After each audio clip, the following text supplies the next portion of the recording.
सर्वात आधी तर सर्वांना जय बाळूमामा. आज आम्ही 31 डिसेंबर कसा साजरा केला ते तुम्हाला पुढे दाखवते, तर चला.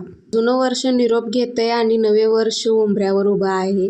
मग आज आम्ही मटणाचा बेत केलता आणि मटण बिर्याणी असं काहीतरी स्वयंपाक होता. आणि आजच्या खास दिवसामध्ये माझी छोटी तयारी सुरू होती. तेवढंच काहीतरी नवीन आनंद म्हणून आज संध्याकाळी ना ठरवलंय, जमलं नाही तरी चालेल पण एन्जॉय करायचं. आमची छोटी फॅमिली खूप एन्जॉय केलो आणि ह्याच्यासारखं दुसरं खास क्षण कोणतंच असू शकत नाही. असं शोनाचं पण मस्त असं व्हिडिओ वगैरे करून घेतलं. तिचे पण पाऊल, हाताचे ठसे ते उठवून घेतले.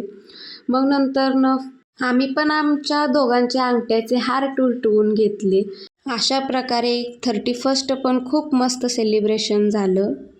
तर तुम्हाला सर्वांना पण ॲडव्हान्समध्ये नवीन वर्षाच्या खूप खूप शुभेच्छा. सर्वजण मस्त राहा, खूप एन्जॉय करा. भेटूया नेक्स्ट ब्लॉगमध्ये. सर्वांना जय बाळूमामा.